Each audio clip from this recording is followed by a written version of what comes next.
Boa tarde a todos. Eu sou Michele, trabalhadora do GPEC, no setor doutrinário no atendimento fraterno. E estamos aqui hoje para mais um estudo do nosso Evangelho, que ocorre aqui no nosso canal do YouTube, todos os domingos, às 17 horas, de forma sequenciada. E hoje nós vamos dar sequência ao capítulo 25, para quem quiser pegar o seu Evangelho, para acompanhar o nosso estudo. Quem quiser também pode pegar um copo de água para fluidificar durante o nosso estudo do Evangelho. E antes de começarmos o nosso estudo, como em todas as atividades da casa, vamos fazer uma oração, vamos fechar os olhos, quem assim o desejar, sintonizando com o Mestre Jesus, com os benfeitores espirituais que tão amorosamente coordenam os trabalhos dessa tarde no plano maior, que possam nos intuir, que possam nos orientar, nos dirigir, para que nossas palavras possam servir de inspiração e de consolo para todos que estejam neste momento ou no futuro nos assistindo. Que assim seja. E hoje nós vamos dar continuidade ao capítulo 25, como eu falei aqui, buscar e acharei, que vimos com Marcos na semana passada, os itens 1 a 5, ajuda-te e o céu te ajudará, onde Kardec traz a passagem de Mateus 7. E hoje iremos estudar os itens 6 a 8, observai os pássaros do céu, que está em Mateus 6. Essas duas passagens fazem parte do Sermão da Montanha. Muitos pensam que o Sermão da Montanha se resume apenas às bem-aventuranças, mas, na verdade, ele é narrado de forma completa e sequenciada por Mateus e está nos capítulos 5, 6 e 7 do seu Evangelho. Começando com as bem-aventuranças e as consolações, no capítulo 5, o capítulo 6, ele nos fala da justiça, nos fala da oração, é lá que Jesus nos ensina o Pai Nosso, e no capítulo 7 contém conselhos diversos. No Sermão do Monte está a síntese da doutrina do Cristo. Muitos teólogos chegam a considerá-lo utópico, mas sabemos que Jesus, nosso modelo e guia, jamais nos daria instruções que não fôssemos capazes de realizar, se não agora, mas mais adiante, na senda da nossa jornada evolutiva. Talvez por isso mesmo, Kardec ele traz como tema de pelo menos 13 capítulos do Evangelho segundo o Espiritismo, passagens do Sermão da Montanha, que estão em Mateus de 5 a 7. Destacar para nós a importância desses ensinamentos morais como um verdadeiro roteiro, um verdadeiro farol a ser seguido.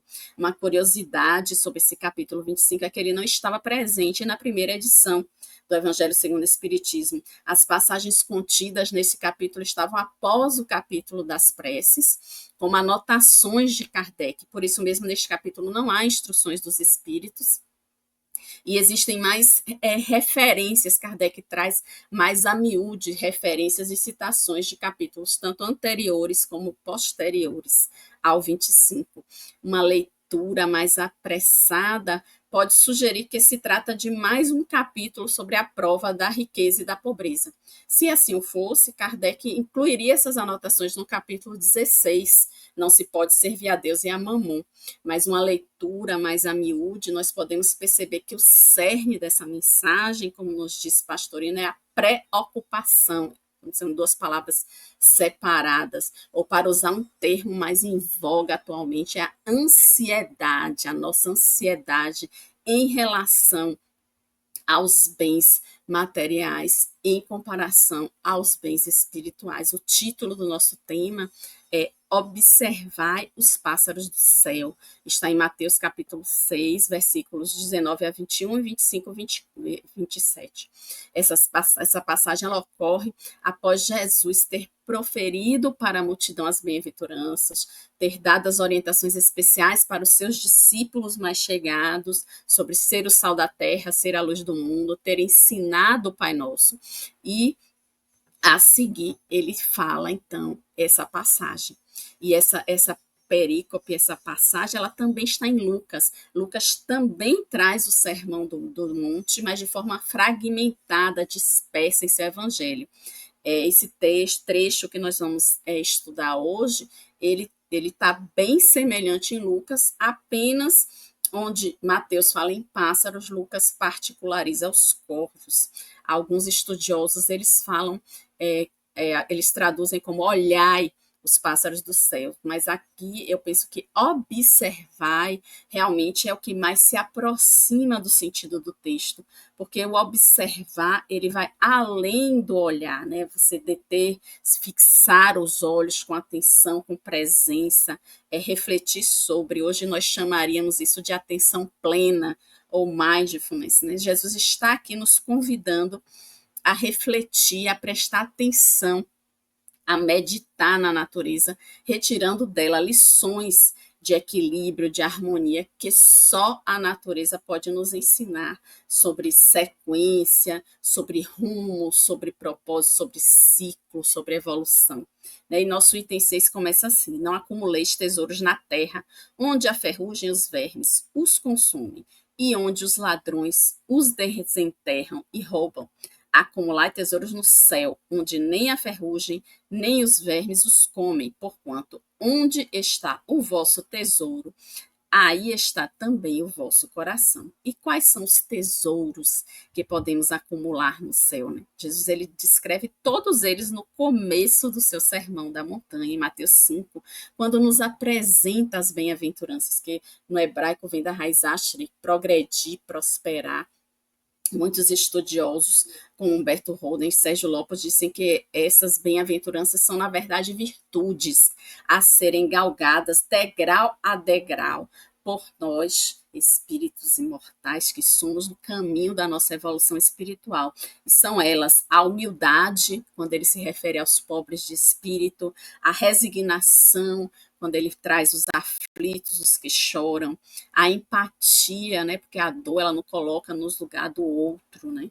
A mansuetude, quando ele fala dos mansos e pacíficos, a fé, quando ele fala bem-aventurados os que têm fome e sede de justiça, a espontaneidade, a pureza de coração, quando ele fala sobre os misericordiosos, os limpos de coração, o altruísmo, a pacificação, a paciência, quando ele fala sobre os pacificadores, a caridade e a compaixão, quando ele fala bem-aventurados os que sofrem perseguição por causa da justiça. E a nossa maior preocupação deve ser justamente o cultivo dessas virtudes, porque isso é o que realmente nós conseguiremos levar adiante, né, na senda da nossa jornada evolutiva para as próximas encarnações. Né, as virtudes verdadeiras, as virtudes que importam, que o Cristo nos ensinou. Seguindo na nossa leitura, eis porque vos digo, diz Jesus, não vos inquieteis por saber onde achareis o que comer para sustento da vossa vida, nem de onde tirareis vestes para cobrir o vosso corpo. Não é a vida mais do que o alimento e o corpo mais do que as vestes? Ou seja, logicamente, quem dá o mais, né? Deus que nos dá o mais, dá a vida, dá o corpo, dará certamente o menos. O alimento, a roupa, que Jesus, ele traz a questão da inquietação. Não vos inquieteis, ou para usar uma palavra novamente do nosso cotidiano, a ansiedade. Nós somos a geração mais ansiosa que este planeta já conheceu. Nós estamos sempre vivendo um tempo adiante, preocupados com o que vai acontecer, perdidos em elucubrações sem fim, ou aprisionados em ressentimentos do passado e deixamos de ver, de observar, de estar conectados com o presente que nos cerca, né? Com o mundo, com as pessoas à nossa volta, estando ali realmente de corpo e alma, né? Como se diz, para nossos familiares, para nossos amigos, para as pessoas que nos são caras e para nós mesmos. Né? E seguindo, diz Jesus, observar os pássaros do céu, não semeiam, não ceifam, nada guardam em celeiros, mas vosso Pai Celestial os alimenta. Não sois muito mais do que eles, e qual dentre vós o que pode, com todos os seus esforços, aumentar de um côvado, ou seja, a distância da ponta do dedo ao cotovelo, aproximadamente meio metro, a sua estatura? Esse mesmo termo no hebraico ele pode ser usado também como vida, em outras palavras, qual dentre vós pode, com todos os seus esforços, prolongar a sua vida em um palmo sequer? Ou seja, não adianta a gente sofrer pelo que não está ao alcance das nossas mãos, né, dos nossos esforços.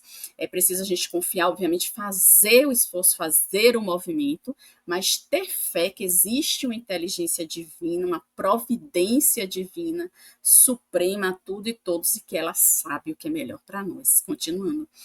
Porque também vos inquieteis pelo vestuário de Jesus. Observai como crescem os lírios dos campos.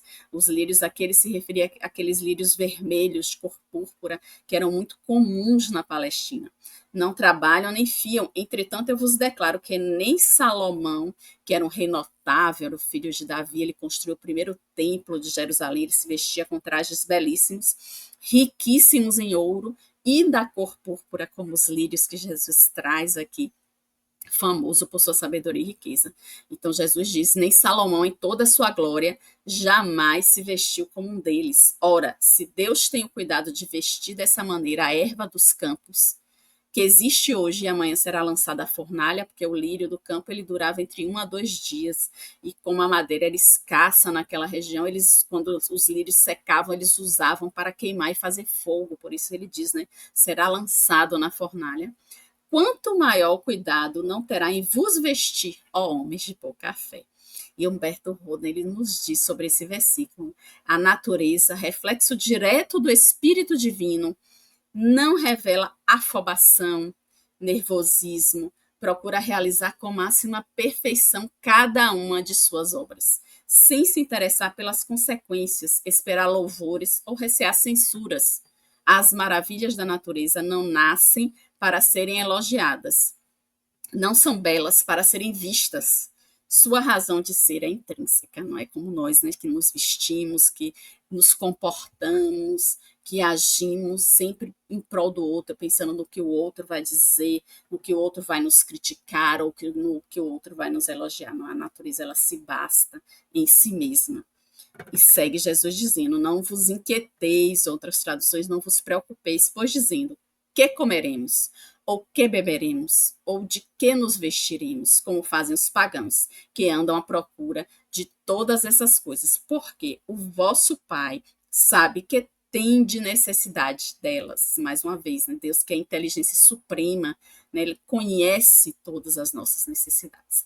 Aqui, obviamente, não há um incentivo ao ócio, à acomodação. Logicamente, devemos trabalhar, como bem disse Marcos na semana passada, para conseguir, claro, o que comer, o que vestir, o que beber, mas sem a preocupação, mantendo a íntima certeza de que nada do que nos é realmente essencial, nada do que nos é realmente necessário, de acordo com o Pai, nos faltará. E essa é a palavra-chave: faltará a vida. Mas nem sempre o que consideramos essencial para a gente é o que Deus julga realmente necessário para nós, né? Buscai primeiramente o reino de Deus e a sua justiça, segue dizendo Jesus, que todas essas coisas vos serão dadas em acréscimo. Assim, pois, não vos ponhais inquietos pelo dia de amanhã, porquanto o amanhã cuidará de si. A cada dia basta o seu mal, ou a cada dia basta a sua ocupação, como dizem outras traduções, ou seja, vivamos plenamente, né, no tempo presente e confiemos, fazendo a nossa parte, sempre confiemos na providência divina. E segue o comentário de Kardec sobre tudo que nós acabamos de ler aqui. Interpretada a letra, estou no item 7, essas palavras seriam a negação de toda a providência, de todo o trabalho. Obviamente, Jesus não, é como eu já disse aqui, Jesus não está aqui querendo dizer para sentarmos passivos à espera da vontade de Deus, né, sem nos movimentarmos, sem trabalharmos, né? E, consequentemente, segue Kardec dizendo, de todo progresso. Com semelhante princípio, o homem limitar-se a esperar passivamente.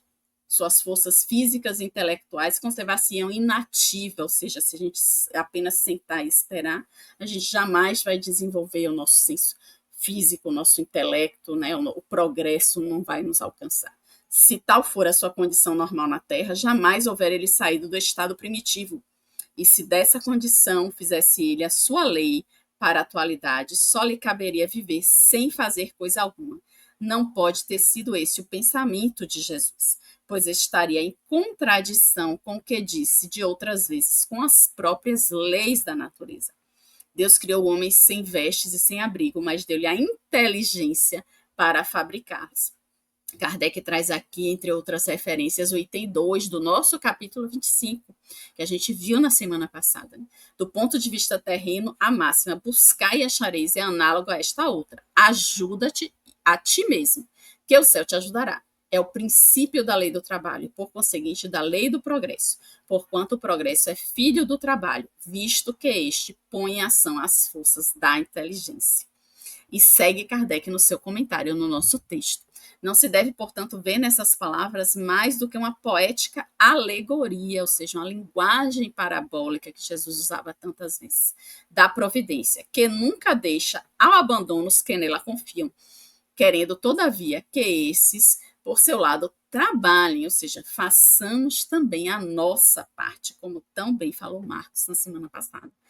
Se ela nem sempre acode com auxílio material, inspira as ideias com que se encontram os meios de sair da dificuldade. Então, porque quantas vezes, diante de uma grande dificuldade, nós temos uma intuição, nós temos um sonho, ou lemos, abrimos uma página, uma leitura, e lemos ali uma solução, aquele caminho que nos indica, né, a saída que nós devemos seguir para poder sair daquela situação, precisando para isso que estejamos atentos, né, que observemos os sinais, observemos o que a espiritualidade, a nossa volta, o que o nosso anjo de guarda, o que o nosso benfeitor espiritual está querendo nos mostrar, está querendo nos dizer, com a mente tranquila e sem ansiedade, né, tentando ao máximo eliminar todas as preocupações para que a gente possa perceber e reconhecer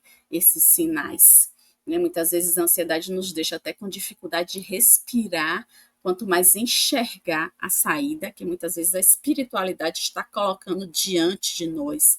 E Kardec traz aqui a referência, o capítulo 27, de mais adiante, pedi e obtereis. Ele traz um exemplo, um homem se acha perdido no deserto, a sede o martiriza horrivelmente, desfalecido cai por terra, pede a Deus que o assista e espera. Nenhum anjo lhe virá dar de beber. Contudo, um bom espírito lhe sugere a ideia de levantar-se e tomar um dos caminhos que tem diante de si, por um movimento maquinal, reunindo todas as forças que lhe restam. Ele se ergue, caminha e descobre ao longe um regato. Ao divisá-lo, ganha coragem. Se tem fé, exclamará: obrigado, meu Deus, pela ideia que me inspiraste e pela força que me deste. Se lhe falta fé, exclamará: que boa ideia tive, que sorte a minha de tomar o caminho da direita em vez do da esquerda. O acaso, às vezes, nos serve admiravelmente. Quanto me felicito pela minha coragem e por não me ter deixado abater, como se as nossas existências fossem dirigidas por sorte ou azar. Sabemos que sorte ou azar não existe, não existe acaso, né? E esse sim seria um pensamento mágico de acreditar, mas as pessoas raciocinam justamente o contrário, acham que Deus é o pensamento mágico. E segue Kardec no seu comentário dizendo: Deus conhece as nossas necessidades e a elas provê como for necessário. Aqui, né? Não lembro o que acredito ser necessário para mim, né? Até porque sabemos que as provas enfrentadas por nós muitas vezes foram escolhidas por nós mesmos na erraticidade. Contudo, quando a gente mergulha na matéria, né, e somos, né, tomados pelo véu do esquecimento, muitas vezes a gente recua, a gente reclama, a gente se revolta, porque a gente deseja o caminho mais fácil, a estrada mais plana, né? E quando a gente se depara ali com todas aquelas dificuldades, a gente acaba se voltando, né, contra a providência. E segue Kardec dizendo: o homem, porém, insaciável nos seus desejos, nem sempre sabe contentar-se com o que tem. O necessário não lhe basta, reclama o supérfluo. A providência, então, o deixa entregue a si mesmo. Frequentemente, ele se torna infeliz por culpa sua e por haver desatendido a voz que, por intermédio da consciência, o advertia. Porque onde está a lei de Deus? A lei de Deus está na nossa consciência, como dizem os espíritos na questão 621. Nesses casos, segue Kardec dizendo: Deus fala sofrer as consequências, a fim de que eles sirvam de lição para o futuro. E Kardec traz a referência, o capítulo 5, número 4. Né? Eu trouxe antes o exemplo da causa anterior das aflições, aqueles ajustes, aquelas programações que nós realizamos na erraticidade, mas Kardec traz aqui como referência o item 4, as causas atuais das aflições, nos lembrando que muitas vezes a origem das nossas aflições, dos obstáculos que nós enfrentamos na nossa presente existência, estão nesta existência, foram cultivadas por nós no decorrer da atual existência, né, pelos nossos próprios atos de orgulho, de ambição, de egoísmo. Né, o trecho que Kardec traz, né, na causa atuais das aflições, só para relembrar o que diz esse capítulo 5, eu vou trazer um pequeno trecho aqui para vocês. Aqui, então, há de homem responsabilizar por todas essas aflições, senão a si mesmo. O homem, pois, em grande número de casos, é o causador de seus próprios infortúnios, mas em vez de reconhecê-lo, acha mais simples, menos humilhante para a sua vaidade acusar a sorte, a providência, a má fortuna, a má estrela, ao passo que a má estrela é apenas a sua incúria, ou seja, é a sua própria responsabilidade.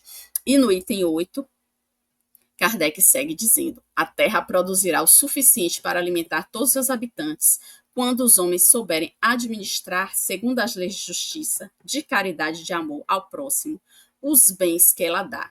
Quando a fraternidade reinar entre os povos, como entre as províncias de um mesmo império, o momentâneo supérfluo de um suprirá a momentânea insuficiência de outro, e cada um terá o necessário.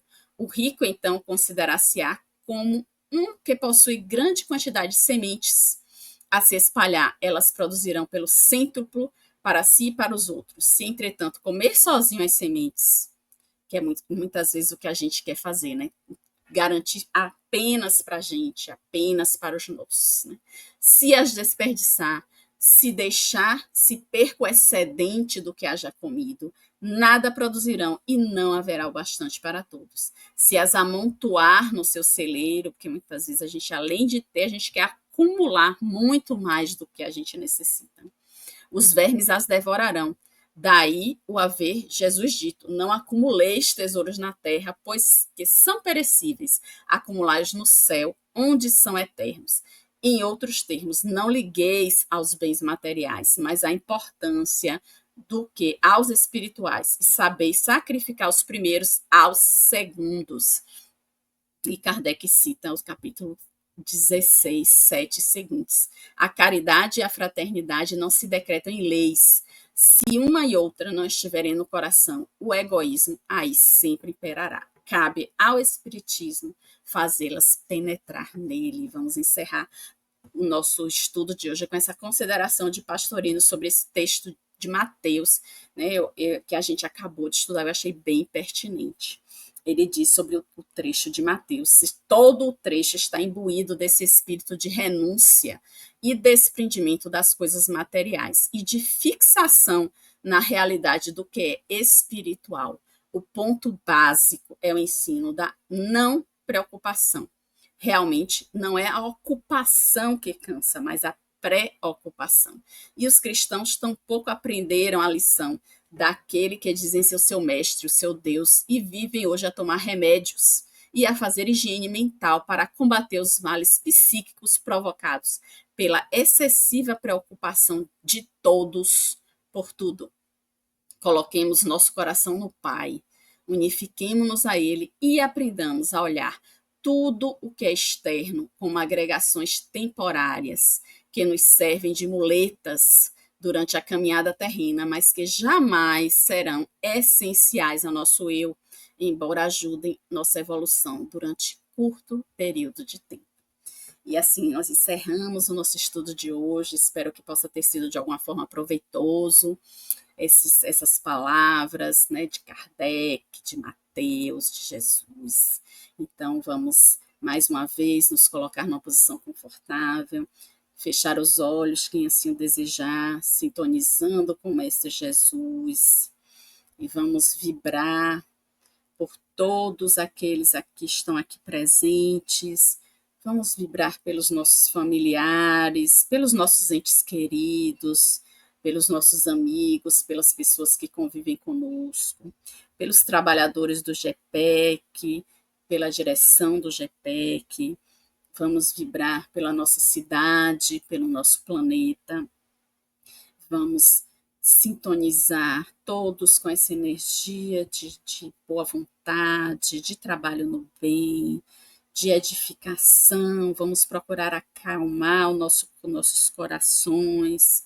Vamos rogar ao Mestre Jesus, aos nossos benfeitores, que nos ajudem a combater a ansiedade que nos atribula, que nos atrapalha, que dificulta as nossas ações no nosso dia a dia, e que possamos ter uma semana tranquila, uma semana abençoada, uma semana de atenção, de observação a tudo e a todos à nossa volta, que possamos cultivar o bem e que no próximo domingo possamos estar juntos novamente aqui para mais um estudo do nosso Evangelho. Que assim seja. Muita paz.